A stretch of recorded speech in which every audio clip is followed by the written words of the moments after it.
And this is why we raised the critical issue of China's support for Russia's war of aggression against Ukraine. Le grand problème pour Volodymyr Zelensky avec ces révélations, c'est qu'elle cloche tellement avec l'image qu'il s'était créée avec son personnage fictif Vassil Holoborodko dans la série Serviteur du peuple. Je me félicite de l'adoption ce matin de trains de sanctions visant des individus et des entités ayant porté atteinte aux intérêts de la France. Alors, bonjour à tous. Alors, cette fois-ci, on est 6. Ah, c'est pas mal quand même.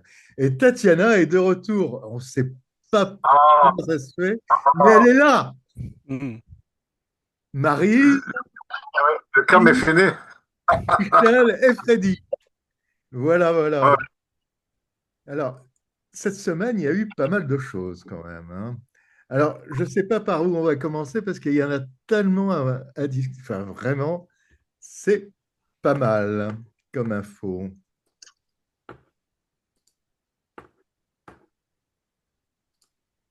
Bah écoute, choisis-en un. Alors, on va commencer comme ça parce que moi, je trouve que c'est quand même...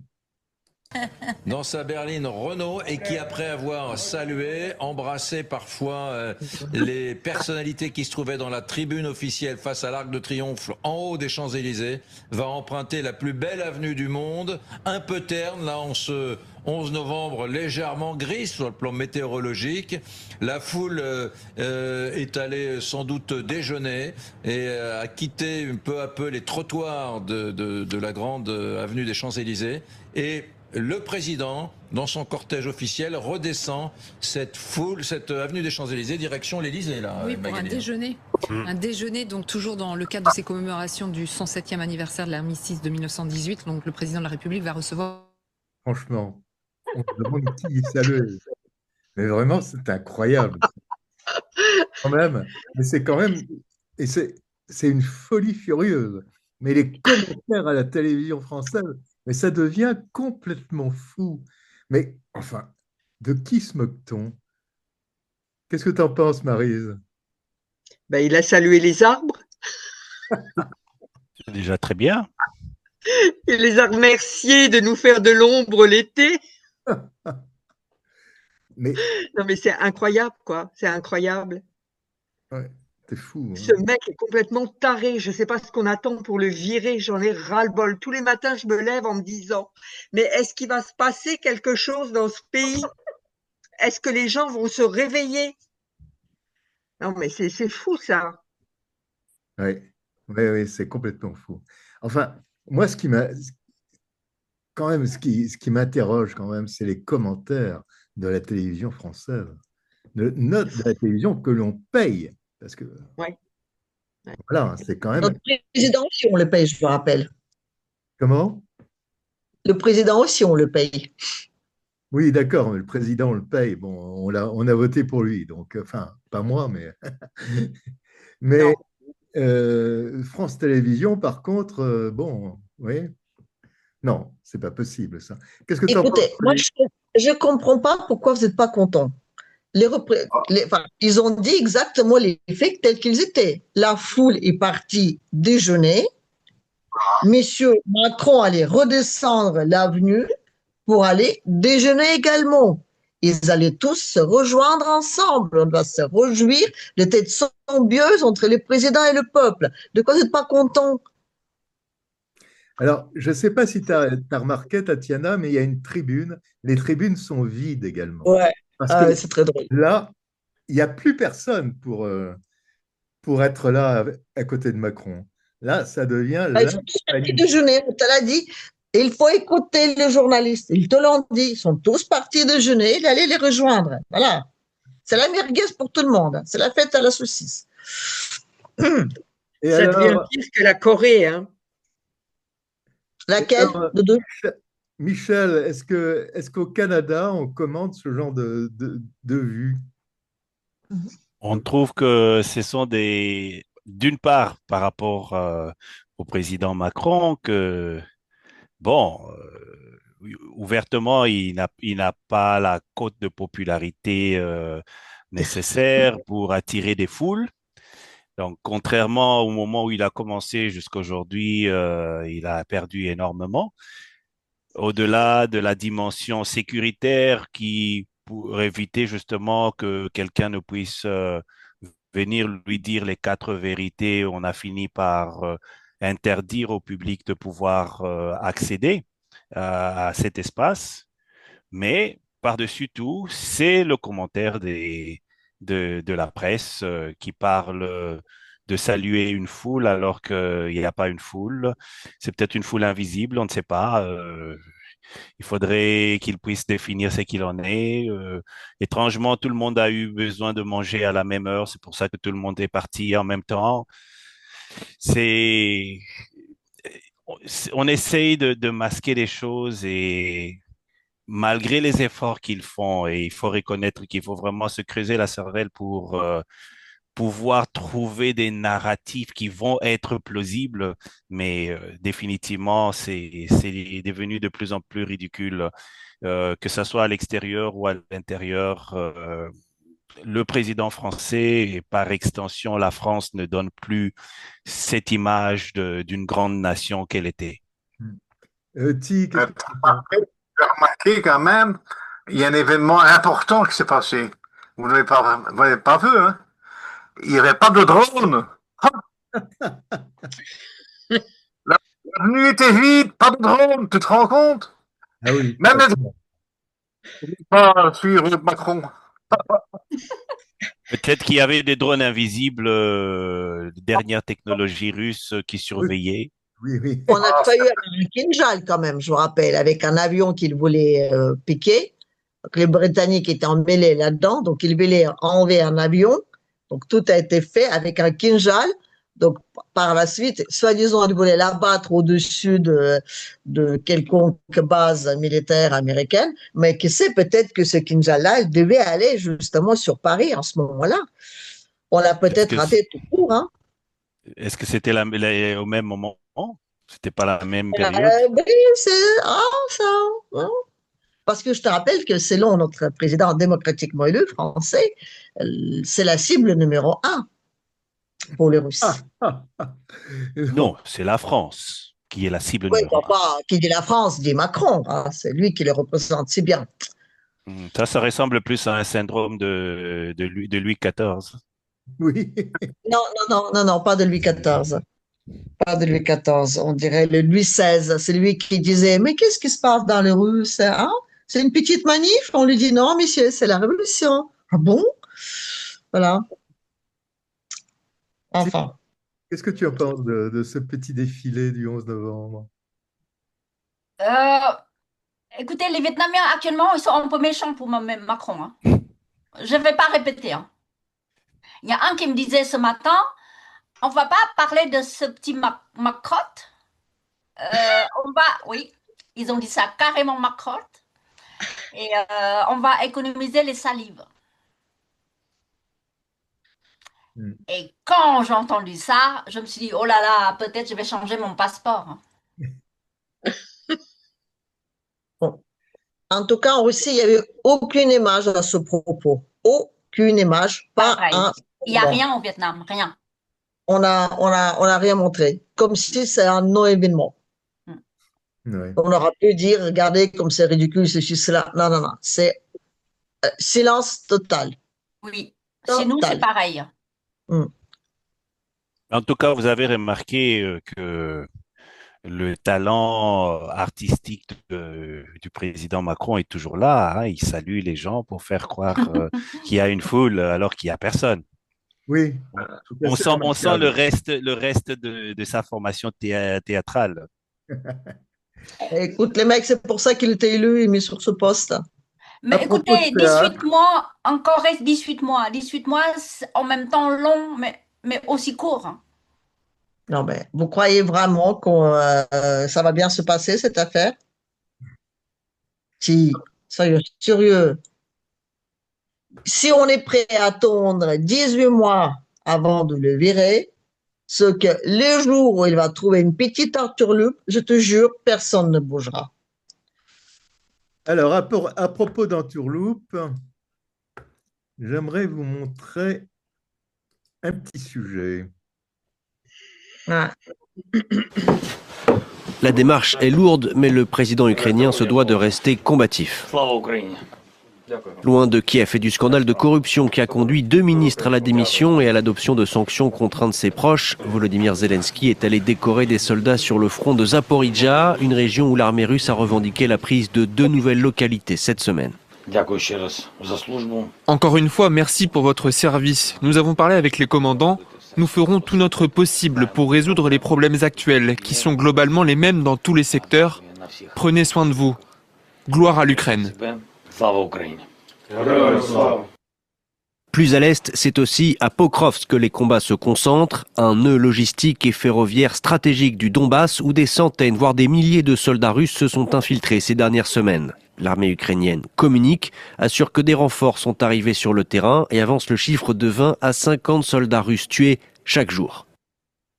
En attendant, les pays nordiques et baltes ont annoncé jeudi une contribution de plus de 400 millions d'euros à un programme mis en place par Washington.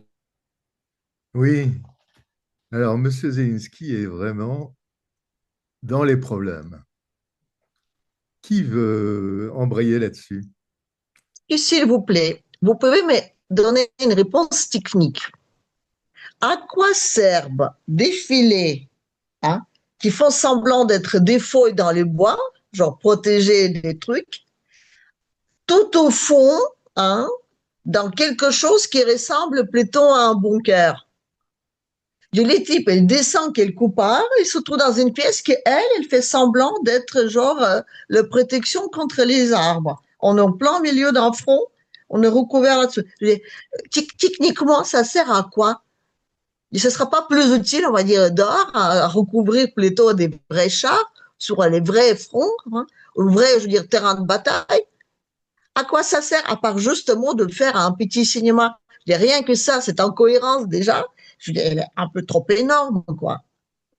Enfin, si vous avez une réponse à me donner autre, je veux dire, que dire que c'est vraiment du foutage de gueule, je suis prête à l'entendre. Non, mais la corruption. Il a vu tous les films sur la fin d'Adolf Hitler. Il a vu tous les films. Donc, il fait comme lui. Il dit, c'est la fin pour moi, je vais me mettre dans le bunker aussi. Voilà. Mais alors, ça doit dire sur ton bureau, la corruption en Ukraine, Tatiana. Quoi, les corruptions en Ukraine. Ah, voilà une nouvelle. Alors attends, je viens de lire dans un journal de Kiev, le Kiev Post, que la corruption en Ukraine, ça venait de l'Union soviétique. Oui. Et même que c'est Poutine qui a payé le porte-monnaie de Zelensky, juste pour qu'il fasse, juste qu'il essaie à ce moment-là difficile de le mettre mal, enfin je veux dire, pour le présenter au monde entier, ce petit pauvre innocent bonhomme qui veut défendre son pays si démocratique, donc justement pour un peu corrompre justement son image. Non. Écoute, je veux dire un truc, la corruption en Union soviétique a existé comme dans tous les pays. La seule différence, c'était le fonctionnement de cette corruption. Par exemple, si moi je veux que tu me fasses une affaire, d'accord? Je viens te voir et je te glisse une petite enveloppe en remerciement ou en avance pour que tu acceptes ma cause. C'est une corruption, on va dire, basique, qui effectivement toujours existé. La corruption que l'Occident a amenée, que ce soit en Russie, que ce soit en Ukraine, dans les années 90, c'était une corruption à la balle rebondissante. C'est-à-dire que je viens te voir avec une proposition en disant on va faire des affaires ensemble. Mais dans les affaires qu'on va faire ensemble, toi, tu vas toucher 10% et 80%, tu vas me les reverser. Ça, en Union soviétique, ça ne fonctionnait pas comme ça. Ça, c'est un truc typiquement américain. Et c'est ça qui fonctionne. Aujourd'hui, tu vois, je veux dire, totalement américain, totalement français. Écoute, en France, quand il y avait des mallettes remplies d'argent, des valises d'argent qui repartaient en France, ces mallettes d'argent, c'était exactement les mêmes principes. Je dis, la balle rebondissante. Tu as toujours le pouvoir en place qui est corrompu, mais tu as tout ce qu'il y a autour qui touchent un pognon monstre dessus. Et c'est ça, il ne faut pas l'oublier. Donc la corruption qu'il y a en Ukraine, c'est pas une corruption de l'Union soviétique. C'est une corruption bien bonne, hein, je veux dire, celle qu'on sait si bien les faire, celle qu'on a si bien pratiquée en Afrique, justement. On corrompt, je veux dire, tous les hauts placés étaient corrompus. Mais on savait exactement comment ils étaient corrompus. Les affaires de les biens mal acquis, tout le monde le sait. Parce que, je dis, tout cet argent-là, ça atterrit dans les banques, dans les offshore, l'occidental. L'Occident est au courant exactement de tout ce qui se passe. Les Américains et les Britanniques, ils sont au courant de tous les montages corruptionnels, d'autant plus que c'est eux les premiers bénéficiaires dans cette affaire-là. C'est très simple. Nous, on donne de l'argent à l'Ukraine. Eux, ils vendent des armes, soi-disant, ou ils donnent des faits, ou ils donnent quoi que ce soit. C'est toujours extrêmement fort. Et il y a toujours une partie, la plus grosse partie, qui repart à l'envoyeur. Donc, le problème, il est surtout là. Et le problème qu'il y a aujourd'hui, c'est qu'il faut faire très attention, parce qu'il ne faut pas que ça retombe, comment dire, sur ce qui ne doit pas retomber. Parce que même l'équipe de Trump, il est mêlé dans cette affaire-là. Donc, il faut choisir bien attentionnel, comment dire, quand tu fais les recherches dans ce genre de choses, ce qu'il faut, c'est de ne pas arriver sur soi-même. Mais, je veux dire, la corruption là-bas, quand je vous dis que, à mon avis, c'est 10 ou 15% qui est resté dans le pays et tous les restes étaient repartis sur tout le monde, c'est exactement ça, quoi. C'est des chiffres, c'est des sommes, on s'imagine même pas. Là, c'est pas des mallettes et des valises qui repartaient. Là, c'est des camions remplis, c'est des fours entiers. On a des images de ça. Attends, c'est eux qui ont quand même lancé la mode de toilettes en or. Cela dit en passant, très confortable, il paraît, parce qu'il paraît que ça reste toujours chaud et il paraît que ça se nettoie très bien. Mais enfin, quand même, des toilettes. Les mecs, ils avaient, je veux dire, c'est comme l'autre, Sarkozy, qui disait, si tu n'as pas ton Rolls-Royce à 50 ans, tu as raté ta vie. Et là, en Ukraine, il dit, si tu n'as pas tes chiottes en or, tu n'es rien. Donc, excusez-moi, mais quand même. Marie, et de dire qu'un jour, il devait découvrir, c'est pas possible. Marie, sur les rétrocommissions. Mais c'est le mec le plus corrompu qui puisse exister. C'est un pro-nazi, c'est un, bon, qu'est-ce qu'on peut dire? Il y a tellement de choses à dire que je ne sais même pas par quoi commencer. Moi, ce que j'aimerais savoir là-dedans, c'est quel est le rôle de Trump? Parce que cette guerre, elle devrait être... Et si tu poses la question, quel est le rôle de son meilleur copain à l'international, de M. Macron? Non, je pose la question, mais je connais la réponse. Hein. C'est pas parce que je ne sais pas, je le sais. C'est pour ça cette guerre, elle devrait être terminée depuis longtemps. Si les Américains ne fournissaient pas des armes en permanence, parce que qu'il arrête d'envoyer des armes. Et toute l'aide européenne qui va là-bas? Oui.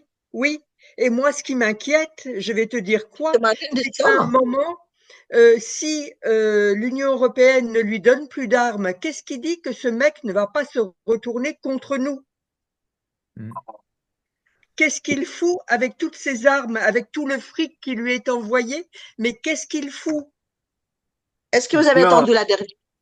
Il paraît que Trump est en train de poser des sanctions sur 2 entreprises en Ukraine, sur les Ukrainiens, parce qu'on a appris que les Ukrainiens vendaient des pièces de rechange pour des drones suspense en Iran. Les Ukrainiens vendaient des armes à l'Iran malgré les sanctions, les armes qu'ils touchaient des États-Unis. Donc, je veux dire, c'est vraiment, je veux dire, le pognon, les armes qu'on trouve aujourd'hui dans le Sahel, d'où ils proviennent, en plus grande partie, parfois, sur le Darknet, c'est les mêmes qui vont en Ukraine. Là, je veux dire, à combien de fois la Russie déjà? Faites attention, vos armes, on les retrouve partout. On les retrouve en Colombie. Bien sûr. On les retrouve. D'accord, Tatiana, ça, le trafic d'armes a toujours existé en ex-URSS. Là, il prend des proportions monstrueuses. Les proportions d'armes qu'on envoie là-bas, et les proportions d'armes qui circulent partout, c'est étonnant. Mais le fait qu'ils arrivaient à vendre même en Iran, au pire ennemi d'Israël et des États-Unis, là, tu dis quand même, les mecs, ils ont vraiment pas froid aux yeux. Alors, sur le trafic d'armes, il y a une info. Il paraît que les États-Unis avaient dépêché des enquêteurs en Ukraine. Et que c'est en partie ces enquêteurs qui ont découvert ce trafic, enfin cette corruption, et qui ont levé cette corruption. Qu'est-ce que tu en penses, Michel? Pour revenir un peu à ce que tu disais au sujet du fait que la corruption serait le produit de l'Union soviétique, l'Ukraine faisait partie de l'Union soviétique. Donc, c'est bien facile de vouloir mettre le blâme ailleurs, mais l'Union soviétique a cessé d'exister depuis 1991. Donc, 34 ans sont passés et les choses ne se sont pas améliorées. Les gens semblent oublier que le président Zelensky a été cité dans l'affaire des Pandora Papers. Oui, absolument. Donc, et les gens qui sont de plus en plus épinglés ces jours-ci au niveau de la corruption sont justement les gens qui gravitent autour de lui. Personnellement, je pense que c'est une façon qu'on est en train de lui passer un message pour dire, bon, écoute, tu vas bientôt sauter. Et alors, commence à te préparer par rapport à ça. En tout cas, c'est ma perception des choses. Si. En tout cas, c'est comme ça que je le vois, où on est en train de lui expliquer que prends tes dispositions parce que ces choses-là vont de plus en plus sortir. La corruption en Ukraine, c'est pas quelque chose de nouveau, c'est quelque chose qui date des années. Aussi bien, c'est à travers les aides qui sont accordées à l'Ukraine, aides entre guillemets, qui sont accordées à l'Ukraine et qui majoritairement ou une bonne partie n'arrivent pas à l'Ukraine même, se trouvent détournées au point que le président Zelensky lui-même avait expliqué que oui, il y aurait eu un certain montant qui est arrivé, mais pas celui qui a été annoncé. Donc, l'histoire de la corruption en Ukraine, ça fait partie des choses qui ont cours. On essaie bien sûr de mettre l'accent sur certaines choses. C'est pour ça que certaines autorités qui gravitaient autour du président n'étaient pas mis à l'avant. Mais je trouve que ces derniers temps, on commence un peu trop à les épingler. Et je trouve que ce n'est pas aussi innocent que ça. Oui, mais alors on disait ça déjà en août, rappelle-toi, quand il y a eu comment? On disait ça déjà en août quand il y a eu justement le truc anticorruption qui a failli être balayé par Zelensky. Justement, et ce n'est qu'une continuation de ce qui était en train de se placer là, parce que à mon avis personnel, je pense que ça faisait partie des structures d'un cheminement, d'un processus qui est mis en place, sentant venir justement le danger de ce côté-là, il a essayé de bloquer autant qu'il pouvait. Les choses ne se sont pas passées comme il le voulait. Et moi, en tout cas, c'est ma perception des choses. Je peux être dans l'erreur, c'est possible, mais en tout cas, je me dis que ce n'est pas aussi innocent que ça, que tout à coup, on commence de plus en plus à mettre l'accent là-dessus et que les personnes qui sont épinglées sont les personnes qui sont dans son entourage, pour ne pas dire lui-même, mais et on ne parle plus maintenant du sergent qui a détourné l'argent qui avait été donné pour les dents de dragon ou quelque chose dans le genre. Donc voilà, c'est mon point de vue personnel en tout cas. Ouais, c'est son directeur de production quand même. C'est le gars qui était là pour la production de ces films. Oui, mais ce n'est pas Yermak. Et tant qu'on ne touche pas à Yermak, on ne touche pas à Zelensky. Là, ils sont en train de sortir sur tous les fronts et ça ne va pas. Donc, comme on a absolument besoin que cette guerre continue, on va bien remarquer qu'au moment où on parle de ces problèmes, et je vous dis encore une fois, on touche aux deux pions, tant qu'on ne touche pas à Ermac, c'est pas sérieux. Et au moment où on est en train de parler justement de son soi-disant porte-monnaie de Zelensky, qui arrive quand même avec toutes ces accusations, quitter le pays sans problème, d'atterrir en Israël sans problème, de s'installer là-bas et surtout, il n'y a aucune demande d'extraction qui est mise. Ça, c'est la première chose. Deuxième chose, comme par hasard, on commence à reparler du fait qu'on doit mettre plus de soldats sur le front et on va rebaisser l'âge des gens qu'on va, entre guillemets, mettre dedans. Mais on va en parler. Donc, c'est pas juste pour dire Coco, tu vas sauter. Personne ne veut qu'il saute. Il est très pratique, Zelensky. Il est très pratique.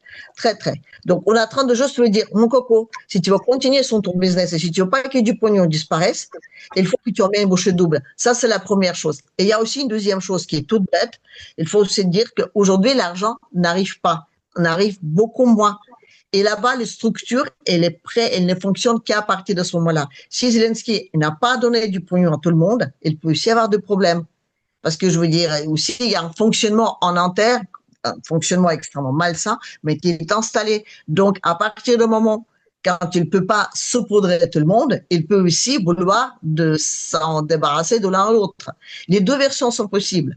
Mais je ne crois pas un seul moment que c'est un avertissement à Zelensky dans les faits, comment dire, positifs qu'on aimerait bien. On a déjà parlé de ces problèmes de corruption. On a touché un mot. Vous allez voir, la semaine prochaine, on va l'oublier. Mais on va quand même lui créer les pressions pour toujours lui rappeler que, mec, n'oublie pas quand même que tu es suspendu sur les fils et c'est nous qui le tenons.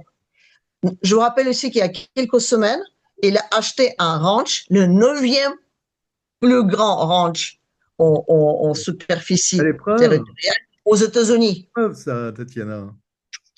On peut pas. Avec quel argent? Non, c'est les publications américaines. Les mecs, ils ont publié en disant qu'il vient de s'acheter ce ranch. Avec quel argent? Je dis, les mecs, ils savent très bien qu'il est corrompu. Les affaires qui ressortent, on les fait ressortir. Non, moi, je suis pas du tout d'accord. Ça, des affirmations comme ça, c'est complètement faux. Quelle affirmation? Le ranch. Oui, c'est une publication américaine, je t'enverrai le lien. Oui, Ça ne veut rien dire. En France, on publie aussi des choses qui ne sont pas vraies. Aux États, qu'est-ce qui empêcherait qu'aux États-Unis, on ne publie pas des informations qui ne soient pas vraies? Donc, il n'y a rien qui lui appartient. Mais néanmoins, l'argent, il doit bien les garder quelque part. L'affaire de la banque qu'il voulait acheter en France, d'accord, tout ça c'est faux. Mais cet argent-là, excusez-moi, il le garde où? Il le garde dans les offshore qui appartient au Occident. Tatiana, ce que tu es en train de dire, ah oui, peut-être que je me suis trompé, mais enfin, de toute façon, il profite de son fric. Non, ça ne tient pas. Non, c'est pas ce que je veux dire. Je veux dire que l'Occident est au courant de tous ces magouilles. Et s'il y a des choses qui remontent, c'est qu'on les fait remonter. On les fait remonter. Crois-moi, les gens qui l'ont posé sur cette place, ils savent très bien tout ce qui se passe. Il ne faut pas croire. On peut pas écoutez, je voudrais dire juste une chose là. Tout à l'heure, depuis un certain temps, on parle de corruption à Kiev. Et comme vous avez tous dit que c'est pas quelque chose de nouveau. Ça on le sait. Et qu'on n'a pas encore oublié qu'il y a 2 ou 3 mois, Zelensky voulait supprimer les 2 organismes qui mènent justement les enquêtes contre la corruption. Première chose. Deuxième chose, ils sont au courant que les milliards qui sont évaporés, parce que je me souviens encore, il y a 3-4 mois, Trump et son administration qui disaient ça manquait 150 milliards dans la comptabilité, dans les aides occidentales pour Kiev. Bref, ils sont très corrompus ces gens-là, mais on a oublié une chose essentielle. Essentielle. Vous avez parlé tout à l'heure de la rétrocommission. Alors, donc, ceux qui sont corrompus à Kiev, ils sont condamnables. Et peut-être ils seront un jour condamnés, mais un qui est déjà parti en Israël, parce qu'il a un passeport israélien aussi. Donc, ces gens-là, ils sont déjà dans la sécurité, tous ces corrompus. Maintenant, nous, ici en Europe, il faut qu'on se concentre sur le pouvoir en place. Hein. Pourquoi ils continuent de donner l'argent aux gens qui volent. Dans ce cas-là, on pose la question pourquoi. Et je pense que la population, là, j'ai parlé à gauche et à droite, et comme l'autre jour, Marie a dit à juste titre, ils ont toutes des casseroles sur leurs fesses. Donc, je ne voulais pas utiliser le gros mot là. Donc, ils continuent à donner l'argent. Donc, écoutez, c'est facile de crier tout feu que Zelensky c'est une fripouille et que Zelensky c'est un voleur, c'est un incapable, etc. Mais nous, ici, on est quoi? On est quoi si on n'est pas corrompu? Il faut traiter le problème à la racine. Ici, en France, à l'Europe, von der Leyen et compagnie. Voilà, c'est ça il faut dénoncer. Hein? Zelensky, c'est un profiteur. Mais si les autres étaient à sa place, il serait peut-être pire. Dans ce cas-là, il faut qu'on commence par notre gouvernement, notre politique qui est erronée depuis 4 ans. Voilà. Alors, pour te répondre, Tatiana, sur le ranch, je peux te dire quelque chose. Cette affirmation vient d'une fausse information diffusée via un site cloné. Cloné. Oui, et je voulais te dire aussi que c'est Poutine qui a monté toute cette affaire-là, juste pour dénigrer. Arrête. Attends, ce sont des publications des médias très sérieux, britanniques. Philippe, non, je te dis aujourd'hui, les médias. Arrête, Tatiana. On en parle. On ne peut pas aucun de médias. Là, ce que je viens de te dire, je l'ai lu sur un média britannique, de dire que toute cette affaire-là a été montée par des Russes. Il n'y a plus aujourd'hui, il n'y a plus de médias à qui on peut faire confiance. Il n'y en a plus des médias à qui on peut faire confiance. C'est tout et de n'importe quoi. C'est pour ça qu'il faudrait recouper les informations pour pouvoir justement tirer son épingle du jeu. Sans cela, si jamais on ne part que sur base que tel journal, que ce soit russe, ukrainien, français, britannique ou américain, a dit une chose, il faudrait se rassurer que ce qui a été dit n'est pas nécessairement une fausse information. Et c'est la raison pour laquelle, justement, c'est important de faire ces recherches. Aujourd'hui, beaucoup de gens se reposent sur ce qui est dit, du genre que la foule française est allée déjeuner au moment où le président est passé, etc. Il y a ce genre d'informations qui passent et si jamais on ne prend pas le temps de regarder au deuxième degré, on risque de tout prendre. Oui. Et oui. Mais Je ne pas sur... En dehors des médias, les gens doivent faire appel à leur mémoire. Mais oui, ils ont une mémoire de poisson rouge, je sais. Parce que si tu regardes ton propre pays, moi je regarde le mien chez moi, la Belgique, la corruption est partout. Elle est partout. Pas du niveau ukrainien, ok, mais elle est partout. Je peux prendre un tas d'exemples, mais en France, et même dans tous les pays, je veux dire, capitalistes, ça existe. Je le sais. Et avec l'histoire de l'Ukraine, on fait un grand nuage de fumée, et tout ça, on ne montre plus, quoi. Ça n'existe plus. En France, il n'y a pas de fraude en France, c'est tout déjà honnête. Ben ouais. Voilà. Mais tu as raison, Freddy, parce que tu as entièrement raison, parce que, regarde, Tatiana le disait tout à l'heure, la France-Afrique. Ben, la France-Afrique, ça a été une horreur, avec des rétrocommissions tout le temps. Je suis sûr que Maryse peut en témoigner. On peut en témoigner. Bien sûr, oui. Ben, justement, tu m'as, arraché les mots de la bouche. C'est ce que je voulais dire. Je dis, aujourd'hui, je ne fais pas confiance à ce qu'on dit. En tout cas, je ressemble toutes les données. Mais je fais confiance à mes souvenirs. Et je connais la corruption qui était là en Union soviétique. Et je sais dans les années 90, l'Occident est arrivé en Russie. Et je veux la corruption, ils ont amené leur corruption à eux. Cette corruption, justement, on va dire, la pièce rebondissante, comme je dis ça. Je dis, les Russes, l'Union soviétique, on connaissait pas ça.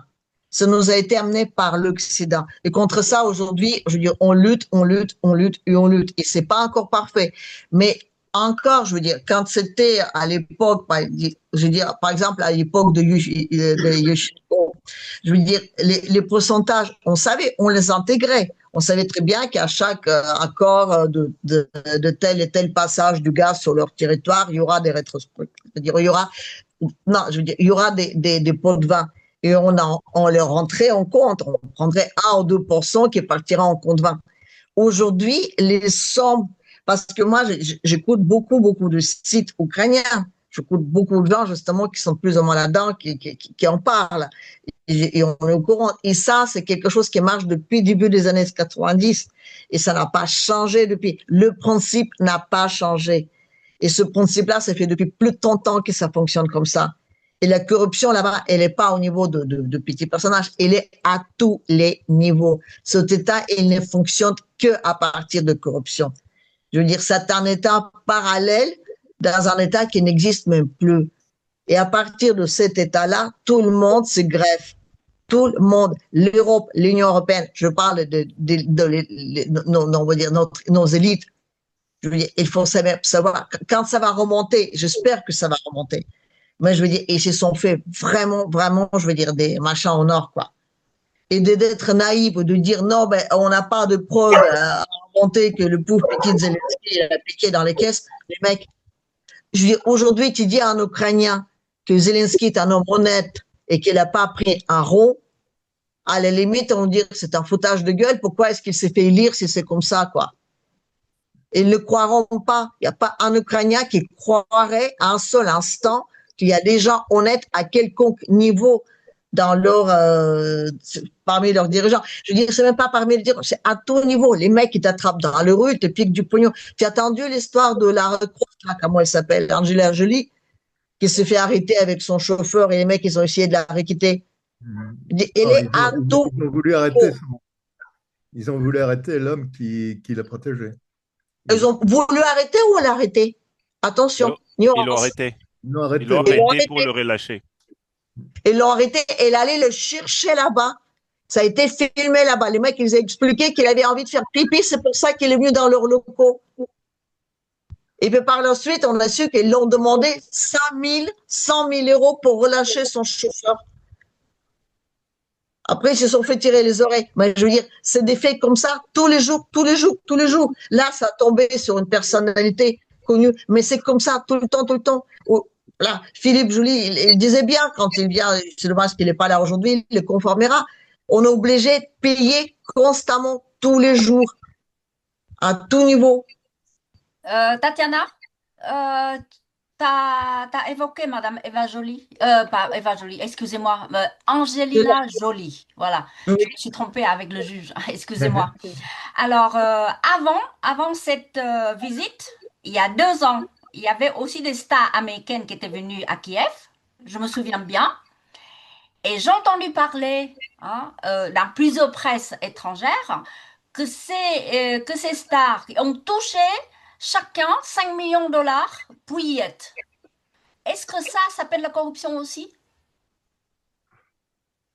Voilà.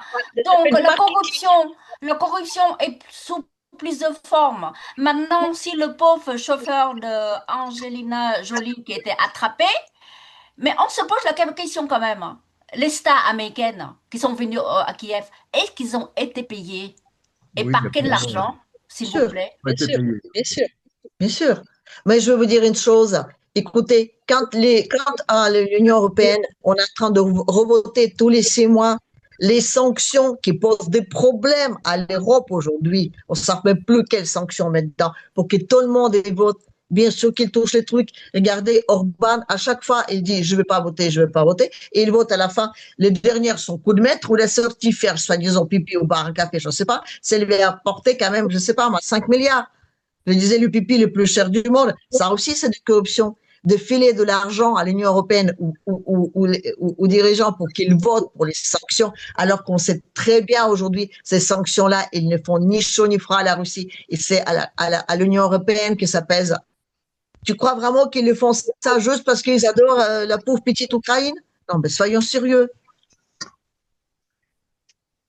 La corruption Monsieur, est malheureusement un phénomène qui n'est pas toujours exclusif qu'à l'Ukraine. C'est vraiment un phénomène élargi sur le plan mondial et comme l'a si bien dit Ti, ça se présente parfois sous différentes formes.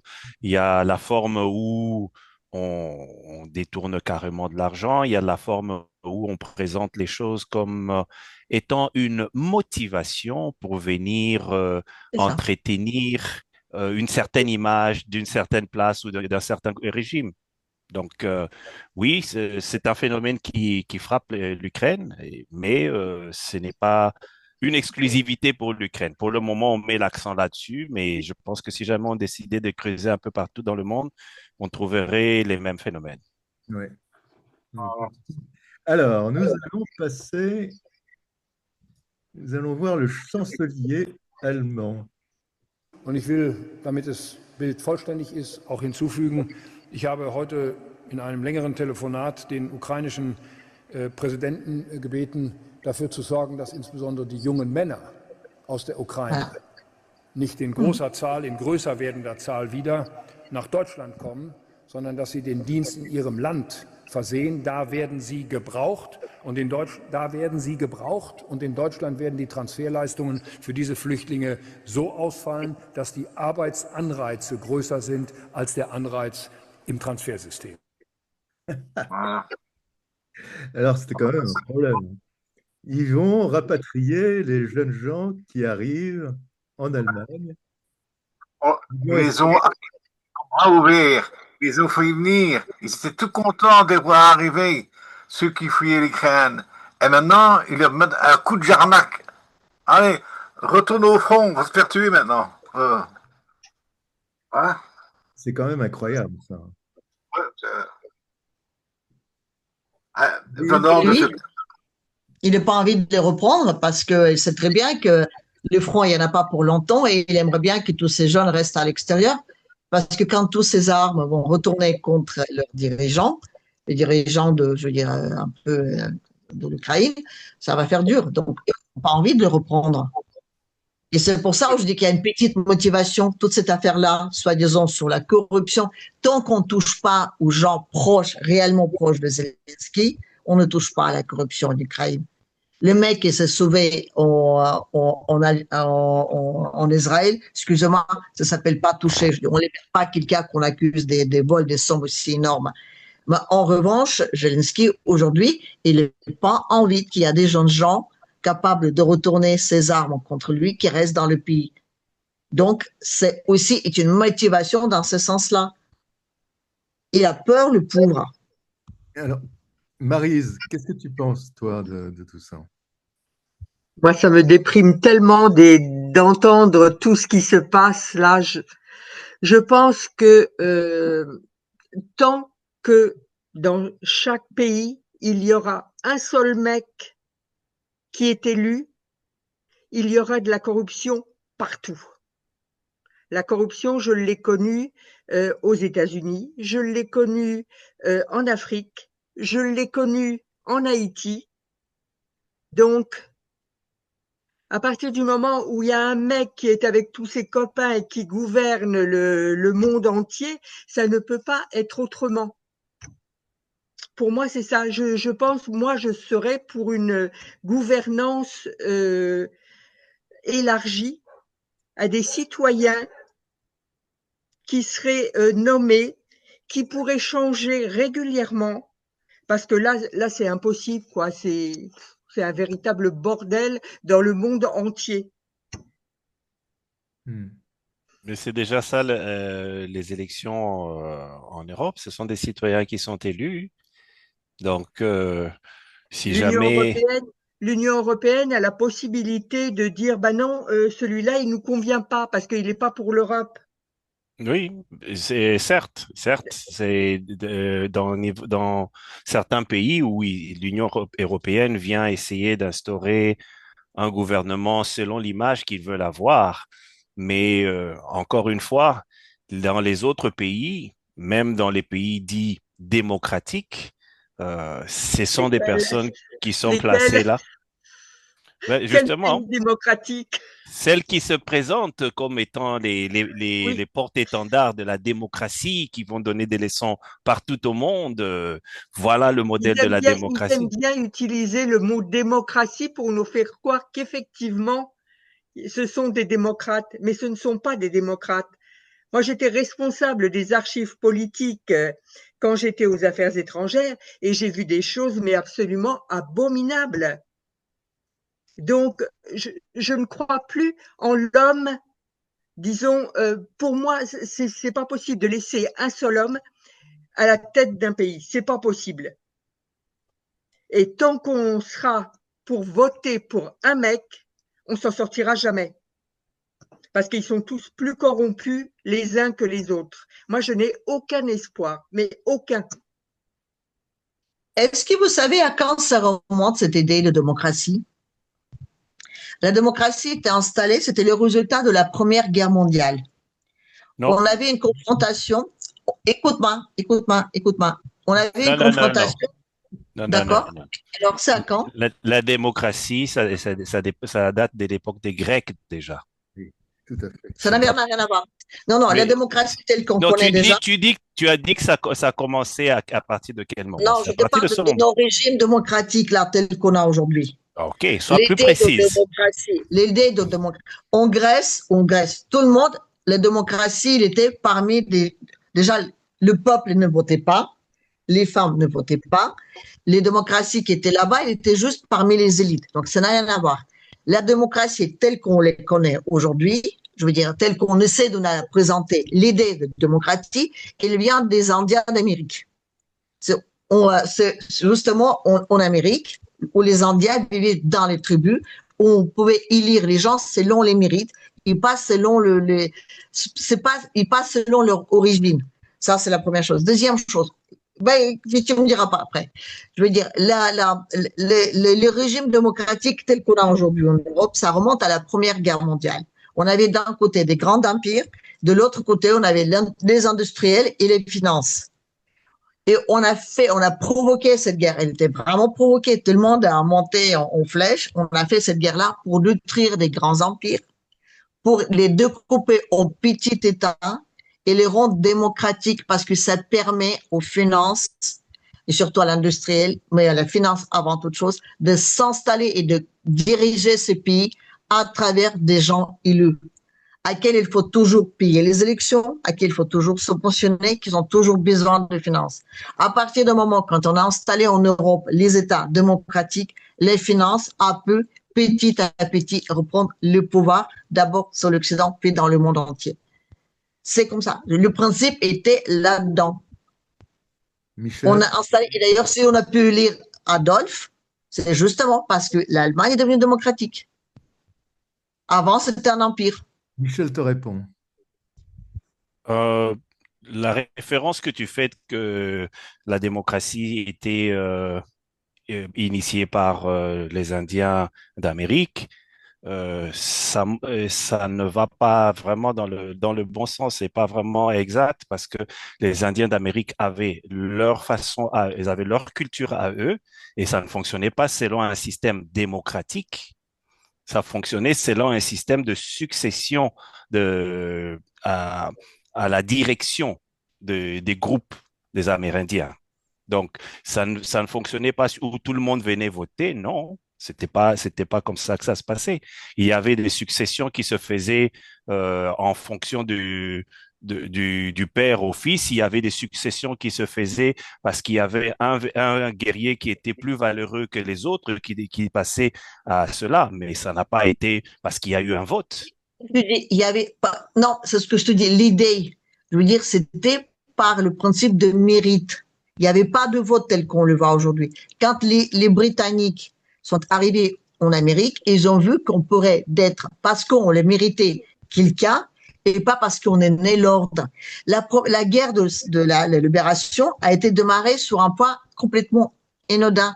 Les mecs aux États-Unis ont demandé les places au Parlement. Ils ont dit, nous aussi, on va siéger au Parlement, on va être reconnus égal à égal. Et là, on leur a dit non.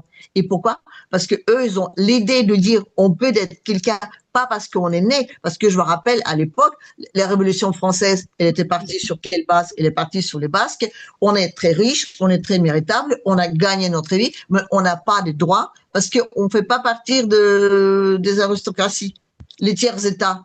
Les tiers-États, l'idée de le tiers-État, elle est venue des Amériques. Elle est venue justement de l'Angleterre, des États-Unis, de la France. C'était ça le grand noyau. Et l'idée qui leur a été donnée d'une certaine façon, on va dire peut-être pas totalement officielle, mais c'était pas l'Amérindien qui avait une structure sociale qui était totalement nouvelle. Et les Américains qui sont allés là-bas, ils ont, entre guillemets, frotté à cette structure sociale. Ils commençaient à changer. C'est pour ça qu'on dit que la démocratie, elle vient de là-bas. C'est pour ça qu'on dit la liberté, elle vient de là-bas. Parce qu'on dit, on se détache du principe de naissance. On n'est plus aristocrate, on n'est plus à l'ordre, on n'est plus à ceci, cela. On peut mériter d'être quelqu'un. Cette idée-là, elle vient des États-Unis, à la base. Mais ce n'était pas, c'était pas ça. Donc, C'était pas ça. Les Français qui allaient là-bas pour combattre de côté des Américains, ils sont venus avec ces nouvelles idées. Et ça a provoqué aussi la Révolution française, a été provoquée en grande partie par les gens qui allaient combattre à côté des Américains, à côté de Britanniques qui voulaient l'indépendance des États-Unis. Et ça a revenu par la suite et ça a provoqué aussi tous ces chamboulements. Mais ça a parti de là. Je ne suis pas très sûr que la Révolution française a suivi ce modèle-là. Non, on en parlera tous les deux. Et je te montrerai. Décroche avec ça. Alors. On peut changer de sujet? Oui, on change de sujet. Revenons dans le monde d'aujourd'hui. Et donc, depuis cette époque, oui, ben, on réfléchit sur ces questions. Le minimum est de s'y préparer. C'est la raison pour laquelle, par exemple, on a mis en place des bataillons multinationaux dans les pays baltes. Alors, c'est des petits bataillons. En Estonie, vous avez 200 soldats français qui sont dans un bataillon commandé par les Britanniques. Alors, c'est pas avec un bataillon que vous allez arrêter une division russe, mais ça, il y aura combat. Il y aura combat, donc il y aura des soldats français qui se battront et qui mourront peut-être en combattant des Russes. Donc ça nous place tout de suite politiquement, plus que militairement, politiquement, ça obligerait les Russes à entrer en guerre de fait avec nous. Ça, c'est une vraie garantie pour le coup. Hein. Quand on parle de garantie de sécurité, s'il n'y a pas de soldats, c'est du vent. Voilà, à partir du moment où il y a des soldats qui concrétisent ces garanties, oui, là, ça devient sérieux. Donc, on a placé tout le long des pays baltes et jusqu'en Pologne. Et puis, à part 2022, on en a placé jusqu'en Roumanie, donc toute la ligne, d'où le nouveau rideau de fer, pratiquement. Le nouveau rideau de fer. Ouais. C'est incroyable, quand même. Hein. Remarquez que sur la carte qui montre, c'est la carte de l'Europe, mais l'Europe du Nord. Parce qu'ailleurs, apparemment, il n'y a pas de guerre. Il n'y aura pas de guerre en France, en Angleterre. Non, il ne se passe rien. C'est chez les moujiks. Chez les moujiks. Nous, pas de nous, hein. Tout va bien chez nous. Hein. Le Richelieu, il passe au-dessus de Paris. Hein. Hop là. Il va rater. Hein, parce en plus, il vise mal avec la machine à laver. Là. Bon, admettons. C'est pour dire, voilà quoi.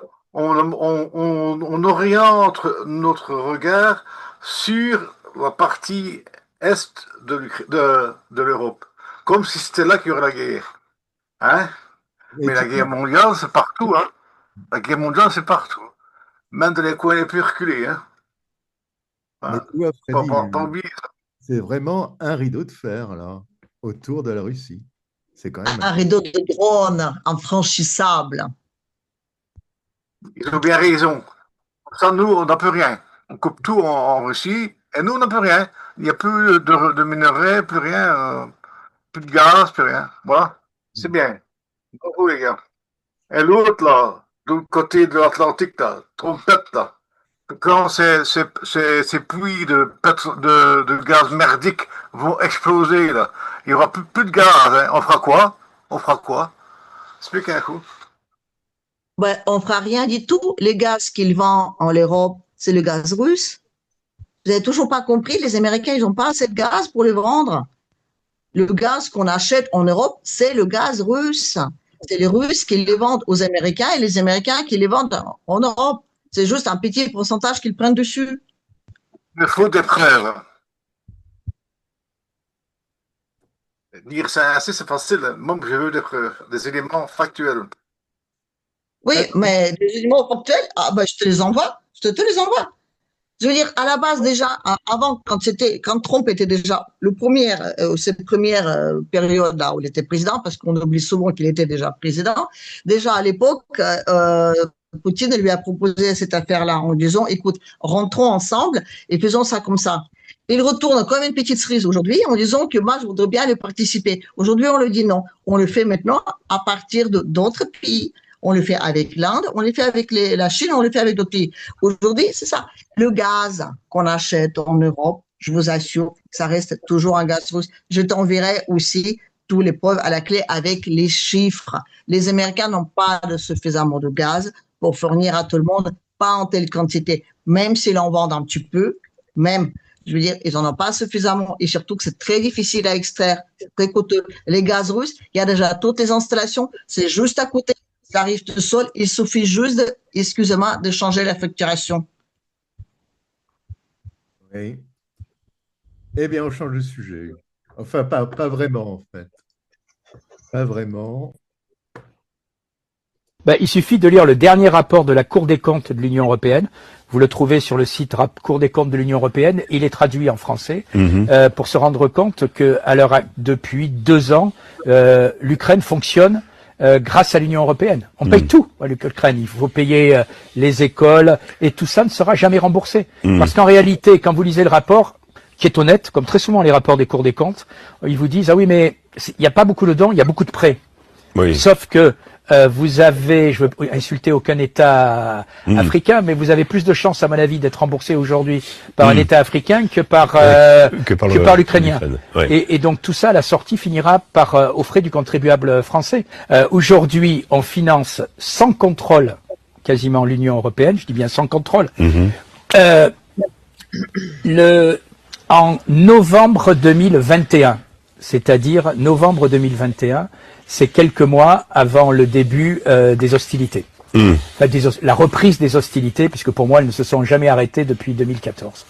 Il y a un rapport de l'Union européenne qui, les combats ne sont pas étendus, qui dit où est passée l'aide de l'Ukraine. Je peux vous citer les chiffres de mémoire. Le rapport dit, avant cette période, dans les dernières années avant ce rapport, on avait donné 17 milliards à l'Ukraine.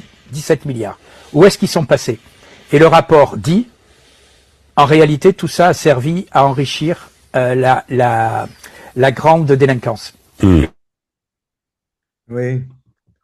Alors, l'aide à l'Ukraine, c'est incroyable quand même.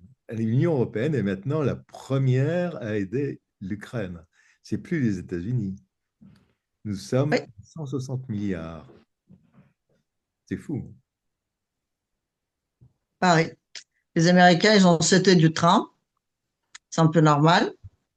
Et l'Europe, aujourd'hui, elle est tellement mêlée là-dedans, et surtout que les dossiers, je rappelle encore une fois, les dossiers de corruption, ils sont tellement énormes que les Européens, enfin l'Union européenne en tout cas, je veux dire, ceux qui se disent encore d'être partis dedans, elles ne peuvent pas sauter du train. Ils ont tous des affaires gros comme des camions. Je veux dire, ils ne peuvent pas se débarrasser de tout ça. Ils ne peuvent pas. Tout est corrompu jusqu'à l'os. Sinon, aucun être censé ne sera rentré dans cette affaire-là. Ils sont tous touchés. Le pognon qui a circulé sur ce petit continent, on ne peut pas s'imaginer. Je sais pas ce qu'il faut faire pour que vous réalisez qu'aujourd'hui, nos pognons, les pognons des Français, servent à payer des chiottes en or, mais encore, ça c'est rien. Je veux dire, eux, ils touchent un petit pourcentage. Le reste, tout ça, ça revient en Europe. Et ça, vous comprenez pas. Et vous ne voulez pas les croire, c'est pas possible, quoi. Non, mais Tatiana, ce qui est évident, c'est que, par exemple, on n'a rien pour nos hôpitaux, on n'a rien pour... Et puis, on donne à l'Ukraine dans un combat qui est complètement désespéré. Voilà, c'est vraiment ça. Et pourquoi est-ce qu'on fait ça? Pourquoi est-ce que l'Europe fait ça? C'est quoi son intérêt? Excusez-moi, son intérêt, c'est de dire que la Russie va envahir tout le monde? Parce qu'ils sont agressifs et parce ça fait du sang, ils ont envie de piquer tous nos micro-ondes. La Russie n'a même pas assez de dons pour le faire. Elle n'a pas de moyens pour le faire. Donc, il y a une autre raison pour laquelle on fait ça. C'est quoi la vraie raison pour laquelle aujourd'hui l'Europe donne autant de pognon, excusez-moi, notre pognon, pour qu'il le donne en Ukraine? C'est quoi la vraie raison? C'est ça la vraie question à poser. Michel? La vraie raison, c'est que simplement, derrière le soutien inconditionnel qu'on donne à l'Ukraine jusqu'au dernier Ukrainien, il y a les avantages et les intérêts que les uns et les autres tirent. On a parlé de la corruption, il y a justement ce qui est présenté officiellement sous la forme de l'aide et justement quelque chose qui ne sert pas aux intérêts des Ukrainiens. Et d'autant plus que de plus en plus, c'est clair que la guerre en Ukraine a déjà pratiquement pris fin parce que les jeux sont faits. Maintenant, on n'est plus en train de compter les dernières secondes avant que le match prenne fin. Mais il faudrait maximiser ce genre des propos pour justifier le fait que de l'argent va sortir, de l'argent va être donné et qui va être orienté ailleurs. Ça fait toujours bien de donner une image des personnes vertueuses qui défendent la cause de l'Ukraine, pauvre victime qui subit l'assaut des Russes, qui seront les futurs agresseurs de l'Europe, etc. Eh bien, il faudrait que ce narratif puisse passer. Entre-temps, au-delà de ce qui est donné, ben, c'est qui va être utilisé ailleurs. La raison pour laquelle l'Union européenne est devenue premier pourvoyeur en Ukraine, c'est parce que les Américains, comme Trump est passé, Trump avait une autre vision. C'était pas Joe Biden qui donnait toujours de l'argent. Ben, Trump a dit, si jamais les Européens veulent dépenser de l'argent, tant pis pour eux. On va les encourager à dépenser en leur vendant nos armes à nous. Tout l'argent va sortir, mais nous, on ne dépense plus rien là-dedans et on gagne au contraire à travers l'acquisition des armes, des munitions qui vont être achetées par l'Union européenne pour encourager l'Ukraine, bien que la cause est déjà perdue. Mais dis donc, Michel, qu'est-ce qu'on en pense au Canada? C'est pour une guerre qui a été voulue par les USA, hein, organisée et voulue par les USA. Et maintenant, ils se retirent et nous, on passe à la caisse. Hein. Je ne comprends pas ce qui se passe dans le cerveau de nos dirigeants. Hein. Mais les dirigeants européens, malheureusement, qui sont sous le contrôle et la direction de l'Union européenne, ne font que suivre les dictats et les instructions des États-Unis, parce que les États-Unis, c'est eux qui leur donnent la ligne de maîtresse de conduite. Je vois que Tatiana secoue la tête. Et tu auras l'occasion d'intervenir tantôt, mais les Américains ont bien compris que ils n'avaient pas d'intérêt de participer là-dessus avec le président Trump qui ne veut pas que les Américains dépensent encore de l'argent de ce côté-là. Et je le comprends. Pourquoi se dépenser de l'argent pour une cause qui est déjà perdue? Et pour répondre à ta question, au Canada, ben, le Canada essaie de jouer sur deux tableaux. Le premier tableau où on dit, bon, on va être solidaire, mais si vous regardez encore une fois, comme je l'ai dit une fois dans le passé, comparé aux contributions de l'Union européenne et des autres nations européennes, la contribution canadienne est vraiment moindre par rapport à cela. Les Canadiens, dans un esprit d'équipe, participent, mais ils participent le moins possible parce qu'ils ont d'autres soucis eux-mêmes ici avec notre cher voisin du Sud qui à chaque fois vient toujours nous menacer de nous transformer en 51e État des États-Unis ou alors de nous augmenter les tarifs douaniers. Donc, on a d'autres soucis, on a d'autres préoccupations. On va officiellement faire des déclarations sur le soutien du Canada pour l'Ukraine, mais en pratique, le gouvernement canadien a d'autres priorités. Alors, je vais vous Tu peux intervenir? Attends, oui, oui. Oui, je voulais juste de faire cette remarque. La première, si effectivement on est en train de mettre en avant les faits que nos dirigeants européens aident l'Ukraine pour avoir une bonne image de soi, premièrement, si je peux me permettre une bonne image de soi en faisant une guerre jusqu'à dernier Ukrainien, c'est pas cher payé. Et secondo, il y a quand même dans le monde suffisamment de pays qui ont réellement besoin d'aide, réellement besoin de soutien et qui peuvent donner une très bonne image de soi à part l'Ukraine. Ça, c'est la première chose. Deuxième chose, quand on parle des Américains, il faut toujours bien séparer. On a deux Amériques. Les Américains, je veux dire, rappelons-nous la Burisma. La Burisma est une société dans laquelle le fils de M. Biden s'est fait énormément d'argent. M. Biden avait des intérêts personnels en Ukraine. Il défendait ses intérêts pécuniaires à lui et aussi à tous les démocrates. Aujourd'hui, c'est Trump qui arrive. Trump n'a pas d'intérêt à lui personnel. Lui, il fait la guerre, il veut essayer de faire ceci, là, mais lui, personnellement, il n'a pas gagné quoi que ce soit. Il n'a pas investi de l'argent dedans. Il n'a aucun actif dans ce pays-là. En revanche, les Européens, le premier, on dit, BlackRock, lui, il a énormément d'actifs placés là-dedans. Donc, Merz, il défend les actifs de BlackRock, il ne défend rien d'autre. Tu as les Britanniques qui ont des actifs, mais surtout, tu as les démocrates qui ont énormément d'actifs en Ukraine, qui sont en train de perdre avec cette guerre. Donc, ils font les guerres pour protéger leurs actifs personnels. Trump et les républicains n'ont pas cet investissement-là, sauf quelques-uns, et on les voit très bien, ils sont toujours fourrés le nez dedans. On commençait par Kellogg et sa fille. Mais bon. Mais il ne faut pas mélanger les deux Amériques. Les intérêts de chacun sont différents. Ben, Voilà. tu sais, ils sont suffisamment sages pour voir lorsqu'une cause est perdue. Mhm. Ils sont suffisamment sages pour le voir.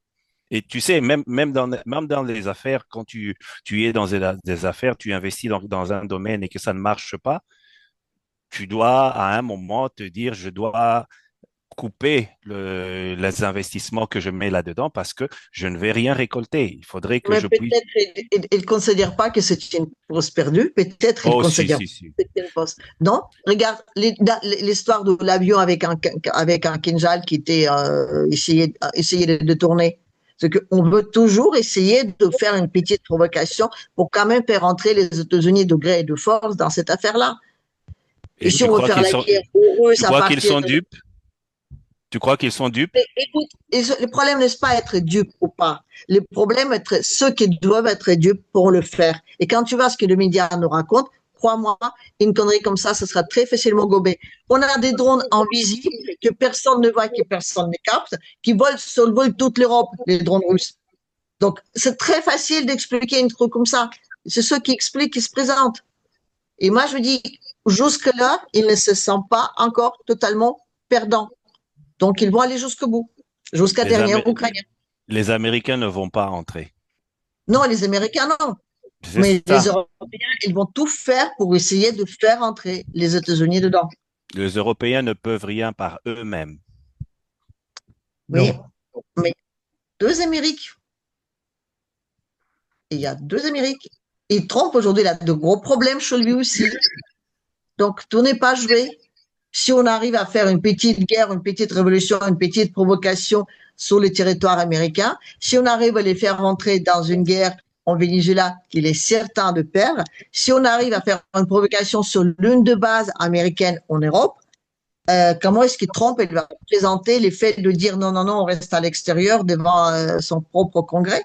Non, ce n'est pas encore totalement perdu. Ils ont toujours un petit espoir. Et tant qu'ils ont ce petit espoir, ne serait-ce que tout petit, ils vont continuer à y aller parce qu'il y a énormément d'argent dans le jeu. Voilà. L'Union européenne a certes cette capacité de nuisance en créant des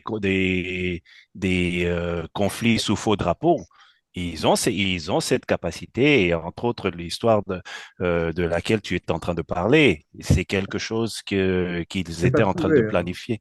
Oui, donc ils ont cette capacité de nuisance, mais les Américains ne vont pas rentrer. Les Américains ne vont pas rentrer parce qu'ils auront beaucoup plus à perdre qu'à gagner. Donc, je ne pense pas. Je suis d'accord avec Michel. Je suis d'accord avec Michel. Excusez-moi.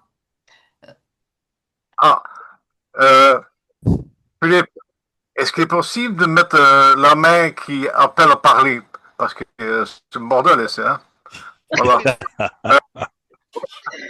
Alors, je vais m'accorder, hein.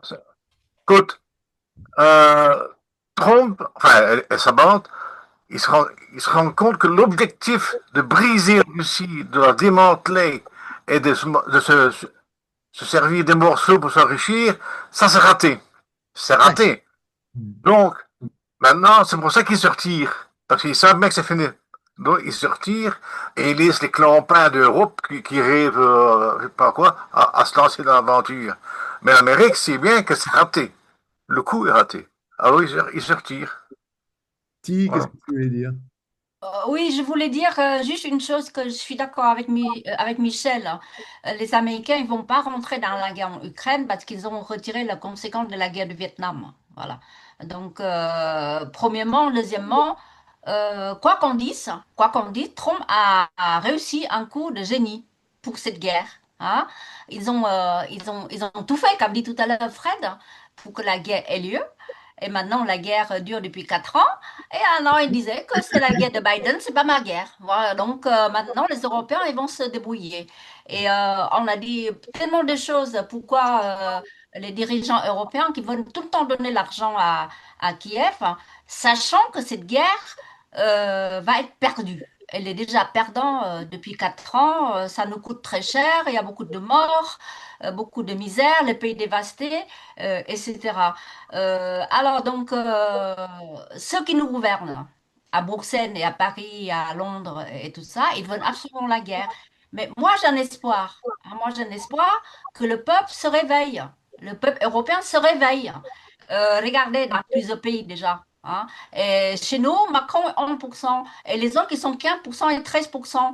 Donc, même si la démocratie, comme vous avez dit tout à l'heure, hein, pour certains pays, le mot démocratie, comme dit très juste Tatiana, que cette démocratie-là qui a été créée par les Américains, en fait. Parce que la démocratie datait de grec, etc., c'est trop abstraite. Et maintenant, ils veulent vendre aux Africains, aux Vietnamiens et aux pays dits pays autoritaires et dictatures, la démocratie et les droits de l'homme. Voilà. Et malheureusement, je peux vous le dire, que plus que la moitié du monde ne veut pas cette démocratie. Voilà. Alors, en parlant de démocratie, on va retourner en France. Le maire est convoqué une première fois par le Sénat le 30 mai 2024 pour rendre des comptes. Toutes les accusations qui ont pu être formulées, comme quoi j'aurais délibérément dissimulé au Parlement des informations qui étaient à ma disposition, sont graves, infondées. Vous aviez pourtant des documents de votre administration qui vous invitaient non seulement à une grande prudence, parce que c'est pas l'épaisseur du trait, 35 milliards. C'est pas l'épaisseur du trait. À cet instant, le ministre jure encore que la situation est sous contrôle. Toutes les décisions nécessaires ont été prises en temps utile pour corriger les conséquences de recettes fiscales moins élevées que prévu. Il y a eu objectivement un exercice de dissimulation. On ne nous dit pas tout. Sauf qu'à la fin, qu'est-ce qui se passe? C'est les Français qui payent. Ce que Bruno Le Maire n'a pas dit ce jour-là aux sénateurs, c'est qu'il a déjà informé en secret le président de la République du dérapage incontrôlé des finances publiques.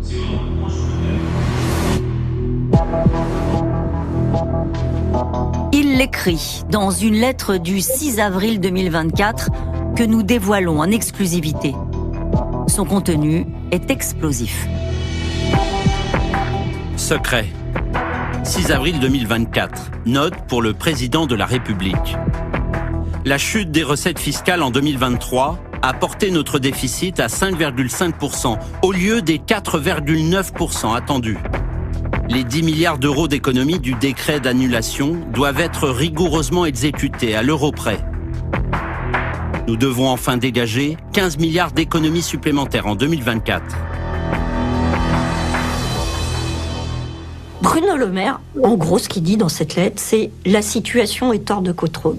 Donc il valide le fait que ce qu'il a dit le 18 février à la télévision, on va quand même y arriver en gelant 10 milliards de crédits, le 6 avril, il sait que ça ne marche pas. C'est pas suffisant. Bruno Le Maire pressent qu'en dissimulant la vérité aux Français, l'exécutif pourrait être accusé d'un scandale d'État. Nous risquons de nous faire accuser de cacher notre copie et des économies douloureuses pour le lendemain des élections européennes. Le flou sur le calendrier et la nature des économies nécessaires sera mis à notre débit. Il entretiendra le soupçon sur nos intentions. Nous ouvrirons immédiatement un contentieux avec toutes les oppositions qui feront bloc contre nous et nous accuseront d'insincérité.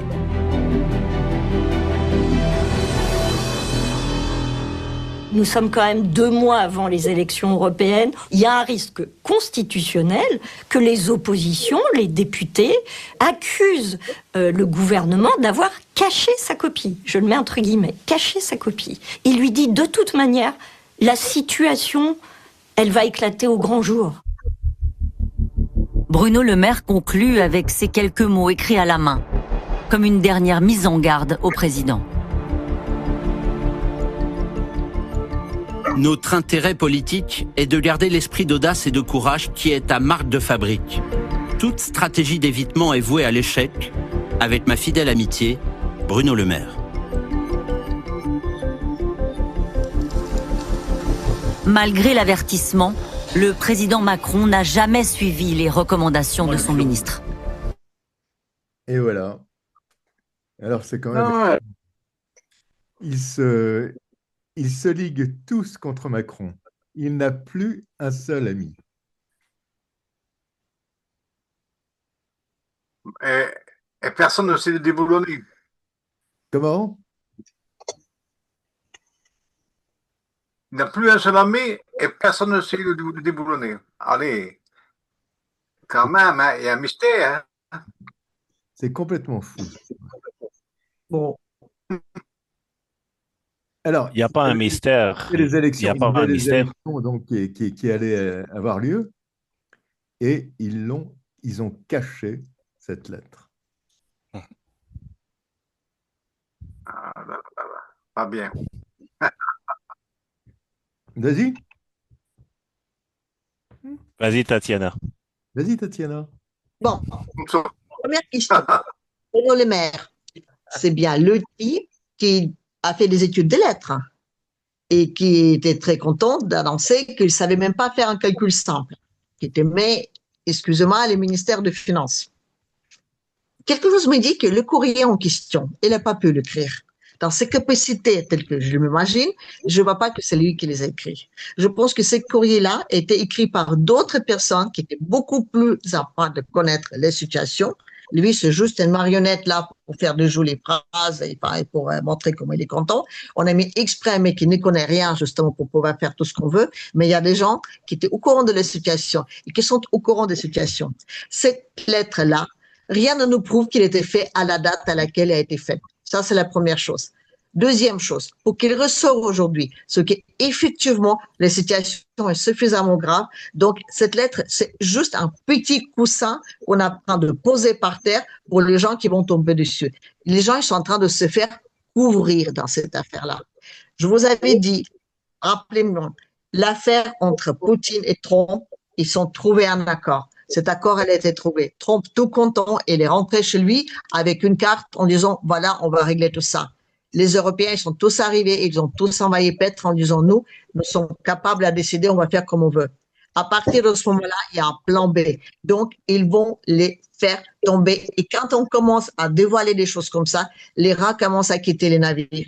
Donc, tu vas avoir des gens qui vont se dénoncer partout, chacun contre eux. Ça va se dénoncer, ça va imploser, mais surtout, les gens qui sentent, les gens réellement qui sont derrière, qui sentent qu'il y aura des problèmes, ils sont en train de se faire de jolis petits coussins pour bien atterrir gentiment. C'est juste pour se protéger.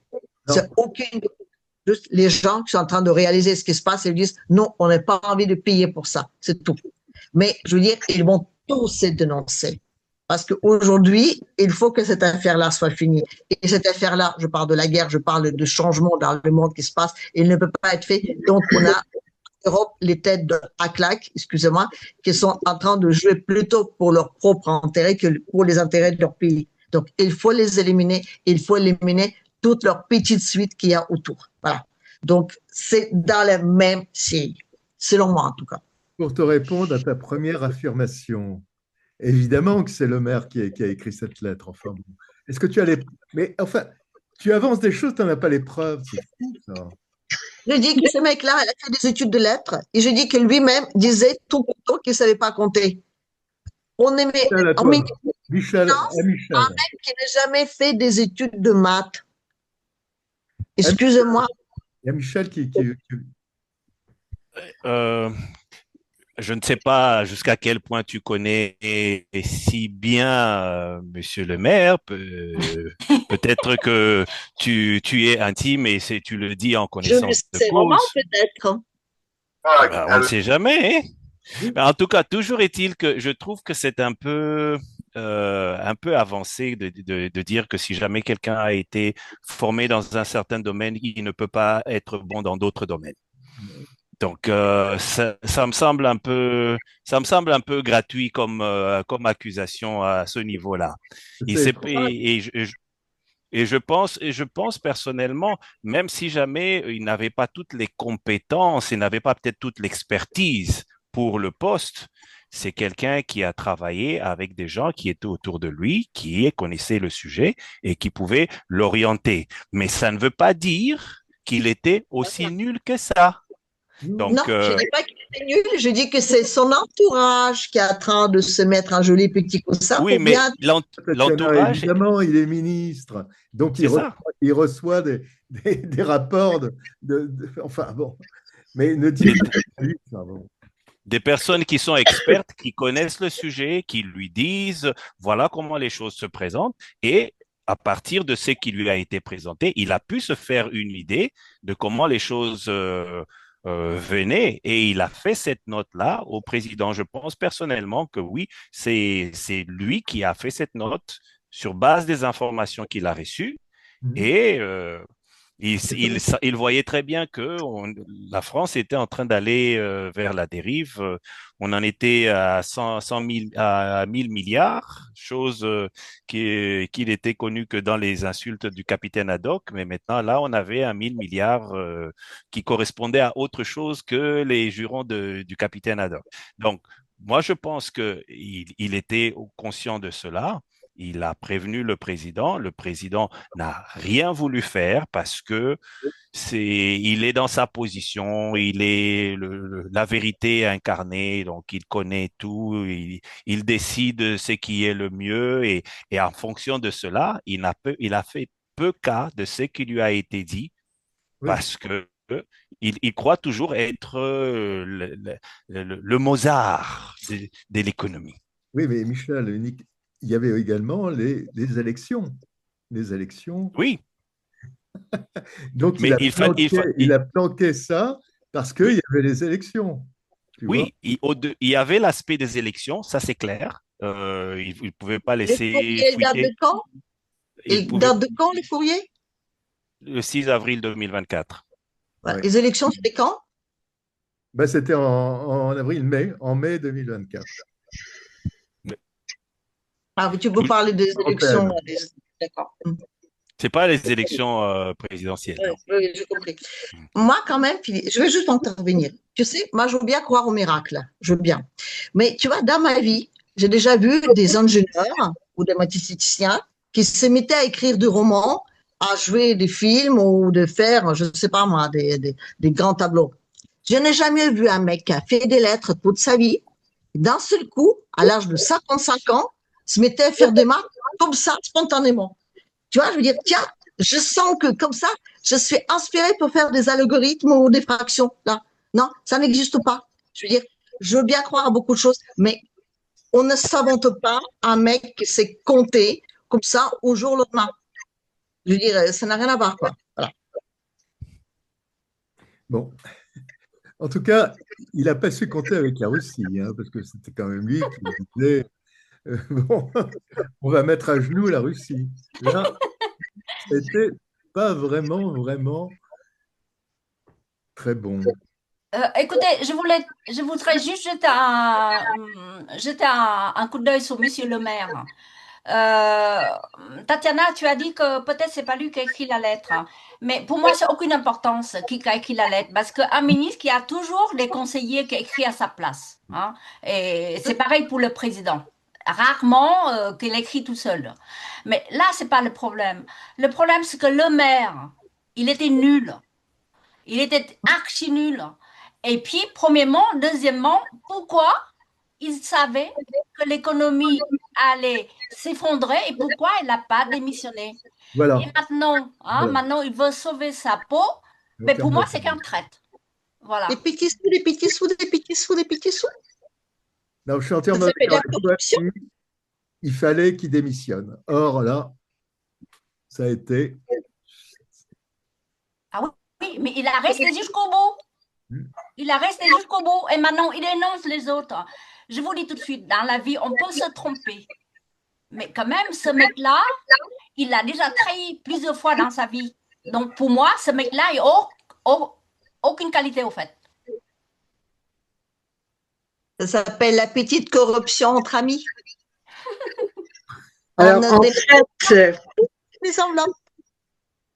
en fait, je pense que la dette est le double de ce que l'on nous dit. Oui. Et la lettre de le maire, elle est faite pour le couvrir. Bien. C'est Oui, tout. c'est ça. Parce qu'il sait très bien que la raison pour laquelle Macron est au pouvoir, c'est parce qu'il a été nommé par des milliardaires, et il est là pour détruire la France, pour que la France devienne une province de l'Union européenne. C'est tout. Voilà. Donc, de toute façon, il n'aurait rien fait, qu'il soit compétent en maths ou pas. De toute façon, il sait pourquoi Macron est en France, à la tête du pays. Oui, mais s'il n'est pas compétent en maths, c'est encore mieux parce que comme ça, il ne comprend même pas ce qui se passe. Peut-être. Un homme politique, c'est pas de tout connaître, hein. C'est savoir prendre de bonnes décisions. Donc, comme on disait tantôt, les ministres, ils ont des conseillers autour de lui. Et alors, lui, il doit trier le bon grain de l'ivraie. Voilà. Ça, c'est le rôle du politique. Il doit indiquer le sens de marche. Voilà. C'est ça son rôle. Maintenant, la France, c'est comme la Belgique. C'est le même topo. Nous sommes en train de nous désindustrialiser. Et notamment, l'affaire de Nord Stream 2, c'est accélérer le mouvement. L'Europe est en train de se vider sur l'industrie. Or, je me répète, je deviens vu, c'est vrai, je me répète, c'est l'industrie qui crée la richesse. C'est pas les vendeurs de cacahuètes, hein. C'est l'industrie qui crée la richesse. Et or, c'est ça qui s'en va. C'est ce qui fait la richesse des pays. C'est pour ça que le maire et compagnie, ils savent où ils vont, hein, mais ils n'ont pas de solution. Mais ils savent où ils vont, hein. Alors, ils essaient d'arranger les choses, quoi. Voilà. Mais on est en ruine, quoi. On est en ruine. C'est un fait. Voilà. On accède dans la richesse est créée à partir d'une petite pièce qu'on met dans la terre, qu'on arrose et qu'il y a un arbre qui pousse avec les billets dessus. On crée la richesse à partir de crédit aujourd'hui, à partir de la dette.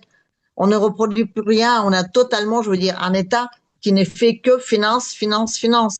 Or aussi, on dit, en parlant d'Europe, que c'est d'abord, on dit que l'Europe a connu l'époque post-industrielle. Maintenant, elle est en train de connaître l'époque post-économique. Mais je veux dire, quand vous savez fabriquer de l'argent à partir de rien, c'est bien sympathique quand tout fonctionne. Mais à partir du moment quand cet argent-là ne vaut plus rien et que vous ne pouvez pas acheter avec cet argent-là ni armes, ni métal, ni de l'énergie, ni même des ingénieurs, on n'est même plus dans un état post-économique, on est en post-humain. Freddy? La matière qui fait la richesse, c'est pas le blanc des institutions soi-disant économiques à la con. Hein?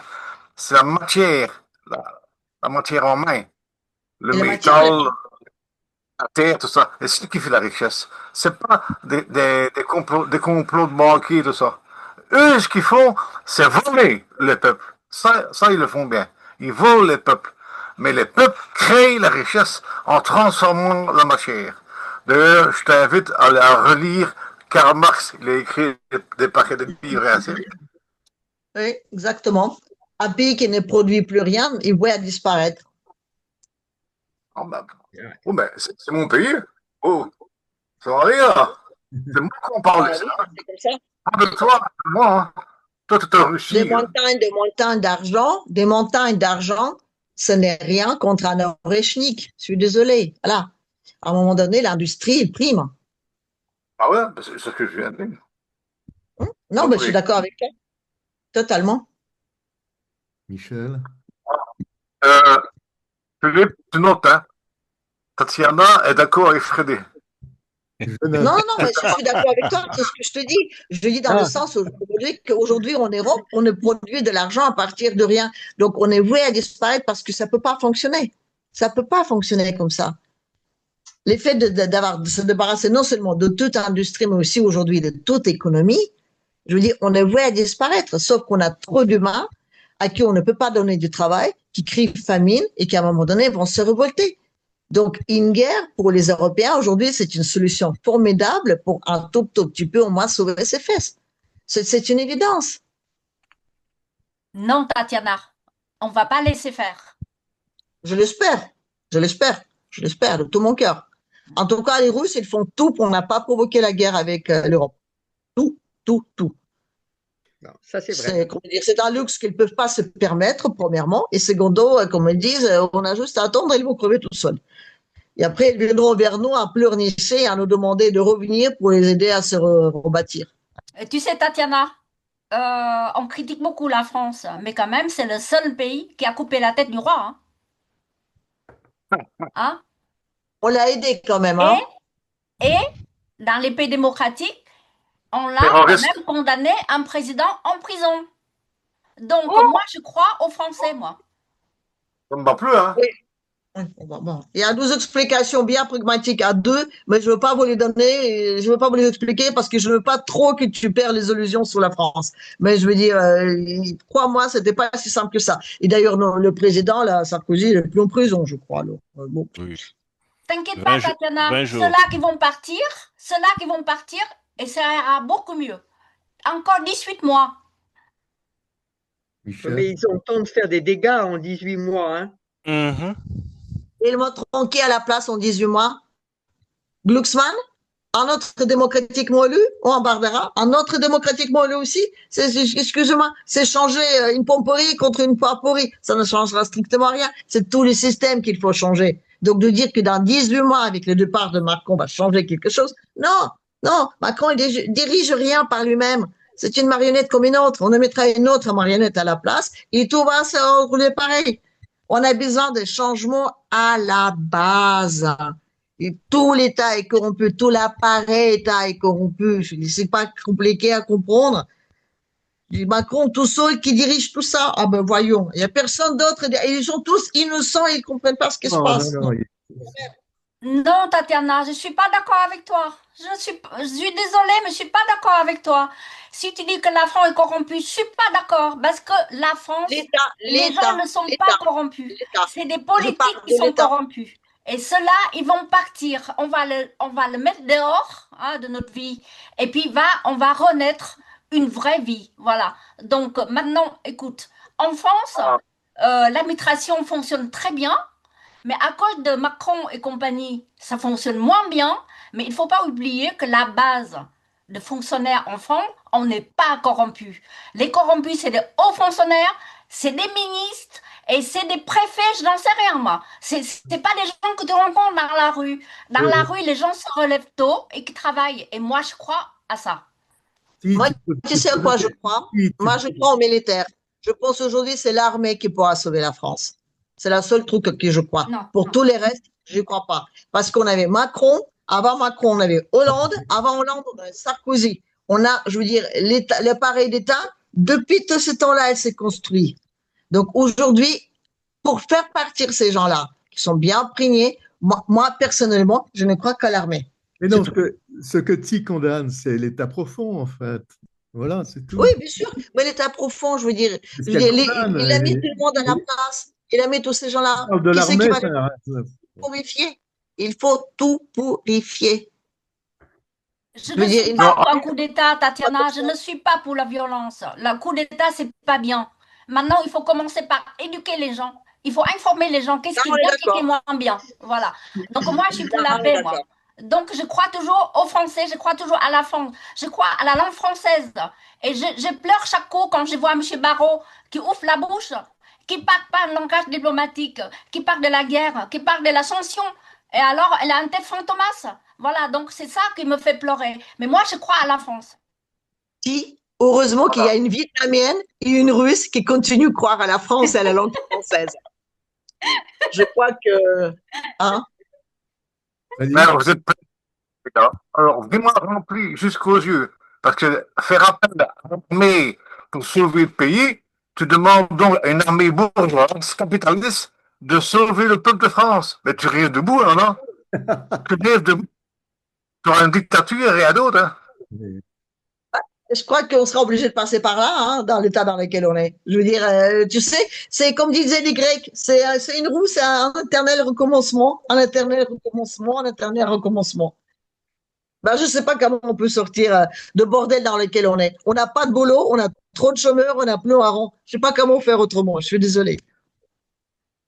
Michel. Ouais. Bref, on est bien arrangé, quoi. Ouais. En tout cas, pour en revenir à la France, vous êtes mal barré pour le moment. Vous êtes mal barré pour le moment parce que j'entends ce que Ti est en train de dire. Le problème, c'est que même si jamais la classe politique actuelle est remplacée dans 18 mois, mais il y a des chances qu'elle soit remplacée par une autre classe politique qui va maintenir cette continuation-là. Comme l'a bien dit Tatiana, qu'il y a eu une succession des personnes qui sont venues. À un moment, je me souviens que le président Hollande disait qu'il voulait être un président normal. On a vu où sa normalité a amené. Et ceux qui sont venus après n'ont pas fait mieux. Donc, ma crainte à moi, c'est que le problème est beaucoup plus profond au niveau de ceux qui sont censés représenter les Français, qui n'ont pas toujours à cœur les intérêts des Français. Ils ont plus intérêt à leur propre poche. On risque d'aboutir à un phénomène où on déshabille Saint-Pierre pour habiller Saint-Paul. Donc, on n'a pratiquement rien fait. On a toujours changé juste de couleur de vêtements, changé juste de forme, mais le fond reste le même. Et c'est clair que il faudrait que la France en arrive un peu dans des conditions qui ressemblent à celles de la Révolution française pour qu'il ait un tournant. On y est, écoute. Comment déjà, ça y est, ça? Ah, mon citoyen, c'est ça? Non, c'est pas ça. Du passé, table rase, pour l'esclave, debout. Voilà, vraie chanson. Alors, nous étions le 13 novembre et j'ai retenu ceci. Les dirigeants français n'ont toujours pas pris conscience que le terrorisme islamique a déclaré la guerre au pays, c'est tout. C'est pas un comportement d'État qui parle de se préparer à la guerre ou de se protéger. Moi, j'entends les chefs, j'ai dit hier ou avant-hier, ici même. J'étais frappé d'entendre le président de la République dire que Poutine est un ogre, les chefs d'état-major dire qu'on va avoir un choc avec peut-être avec l'armée russe dans les 3 ans. Enfin, pour l'instant, moi, je vois pas les morts que je vois en France. Et rappeler les chiffres, c'est horrible. On a 150 morts il y a 10 ans, mais il y en a eu plein tous ces derniers temps. Des jeunes qui sont tués pour rien, des centaines de blessés. C'est toujours les mêmes. Mais on dit ah ben non, il a un problème psychiatrique. C'est pas vraiment de l'islamisme. Donc on n'est même pas foutu de savoir combien de gens sont morts dans un pays qui connaît cette espèce de guérilla permanente. Moi, j'ai appelé ça l'intifada soft, enfin cachée, qui nous est menée. Mais je ne sens pas de réaction. On est en train de dire qu'il faut se préparer à la guerre, mais c'est peut-être pas la bonne. Est-ce que l'islamisme cache autre chose? Voilà, c'était ça ma question. L'islamisme a bon dos. On essaie, encore une fois, on essaye toujours de présenter quelque chose, d'agiter le grand épouvantail pour que les gens aient peur. Et on veut maintenir les gens dans un certain narratif, dans une certaine peur, pour que les gens ne posent pas les questions sur les vrais problèmes, sur les vraies situations, sur ce qui conduit, par exemple, la France à s'enfoncer de plus en plus dans des dettes, sur ce qui pourrait expliquer qu'il y a cette fuite de patrimoine français vers d'autres cieux qui sont bradés à des prix dérisoires. On essaie tantôt on vous lance Poutine, tantôt on vous lance les islamistes, etc. Et quand les gens commencent à focaliser là-dessus, ils ne regardent pas sur les vrais problèmes. C'est clair qu'il y a des mouvements terroristes qui existent, mais c'est un peu trop facile de pouvoir tout mettre sur le dos d'un groupe de gens. Il y a des musulmans qui sont tout à fait remarquables par leur façon de vivre, par leur intégration dans la vie française. Et à certains moments, ils sont même plus français que les Français dans leur façon de vivre. Et ce n'est pas par contrainte, c'est par choix qu'ils ont décidé d'aller dans cette option. Mais aujourd'hui, on est en train de présenter de plus en plus une population musulmane comme étant une poudrière qui va faire exploser la France. Et ça, c'est vraiment un narratif qui est entretenu, entre autres par l'extrême droite, qui finit par essayer de maintenir les gens dans une certaine peur. Et chaque fois qu'il y a cette peur-là, ils ont des chances de pouvoir arriver à atteindre leur objectif, qui est l'obtention de la direction du pays et donc des ressources du pays. Donc, moi, personnellement, j'ai toujours pensé que chaque fois qu'on vient présenter une situation d'islamisme, etc., et tout, si on prend la peine d'aller voir, on s'apercevra qu'il n'y a pas autant que ce qu'on voudrait présenter.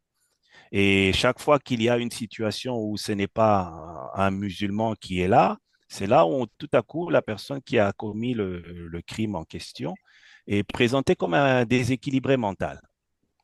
Il y a aussi une autre chose, et je voudrais juste apporter un petit complément.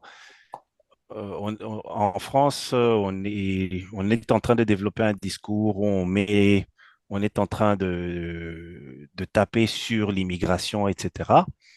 Mais si on prend la peine de regarder un peu dans l'histoire, si jamais il y a eu ce boom d'immigration, et je vais parler particulièrement de l'immigration africaine en Europe, mais qui est-ce qui ont été à l'origine de cela?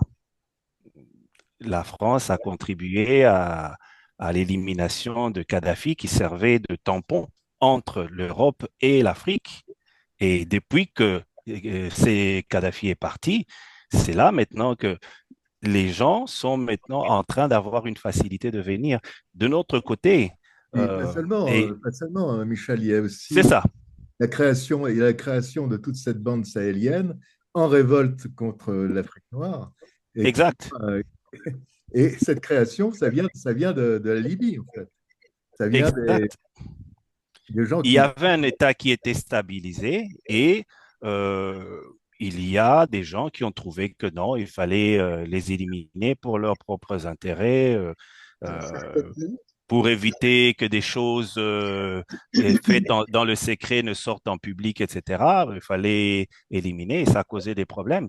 Et d'un autre côté, il y a beaucoup j'ai entendu ce personnage français, je ne sais plus si c'est un député qui disait, qui répétait une citation de quelqu'un qui disait que nous ne sommes pas là pour accueillir toute la misère du monde. Mais cette misère, si jamais on prend le temps de creuser un peu, on s'aperçoit que cette misère a été initiée. C'est la France qui l'a. Ben oui, ben bien C'est sûr. ça. Ça a Oui, été initié par la France. Et maintenant, bien sûr. le retour du bâton semble ne pas être apprécié, mais quand il fallait aller spolier les gens, bénéficier de leurs ressources à des prix bradés. On voit par exemple l'histoire de l'uranium français, l'uranium que la France avait avec le Niger, je crois, qui était à des prix complètement hors concurrence, etc. Donc, il y a des choses où ils sont venus et cet uranium, par exemple, n'a pas été bénéfique pour la population. La population n'a rien eu là-dessus. Donc, c'est bien d'aller créer des problèmes chez les autres. Et maintenant, quand ces autres-là viennent en contrepartie réagir, dire non, non, non, non, non, on n'est pas là pour accueillir toute la misère du monde, mais il ne fallait pas la causer au départ. Alors, si on parlait de l'Afrique maintenant, et si nous parlions du Congo, Ah, Michel, des nouvelles du Congo? bon, des nouvelles par rapport à l'Est du Congo, il y a toujours pas de changement. On parle toujours de signer des accords. La dernière rencontre qu'il y avait, c'était pour signer des accords économiques. Encore une fois, c'est l'économie qui est la base de ces accords qui existent. La présentation de la paix, c'est juste une façade pour bien enrober le vrai morceau, le vrai bœuf de l'hamburger qu'on nous présente. C'est vraiment ce qu'ils peuvent avoir économiquement par rapport à l'Est du Congo. Dans l'entretemps, les viols continuent. Dans l'entretemps, les meurtres continuent. Dans l'entretemps, les guerres continuent. Donc, on a beau dire ce qu'on veut, il n'y a pas de paix à l'est du Congo et les choses ne vont pas s'améliorer dans l'immédiat tel que ça évolue. Ok. Alors, peut-on dire que M. Trump est en train de nous tromper? Oh là là.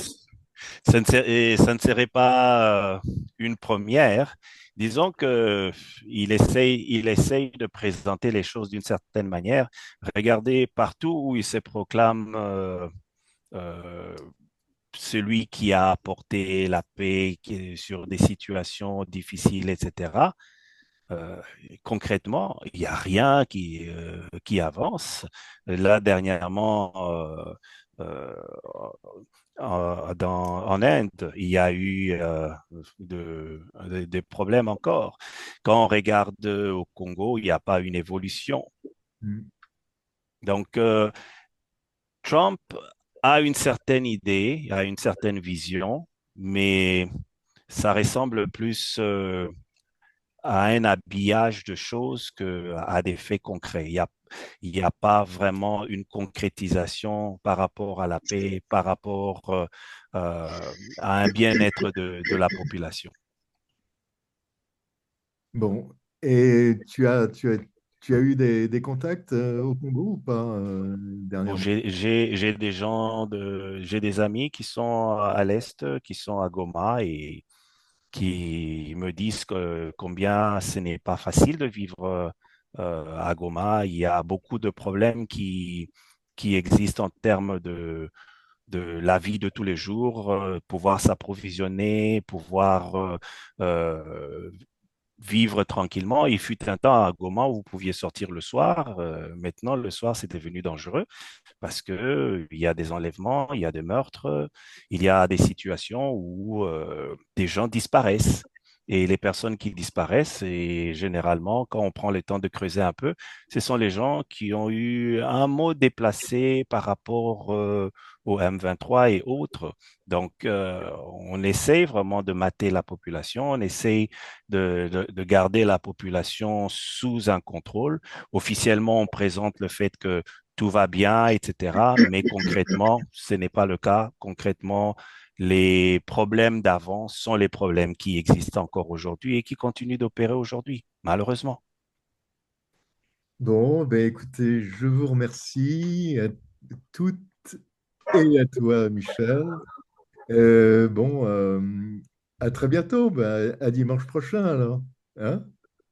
Sans problème. Allez, à très bientôt. Au revoir. Bonsoir.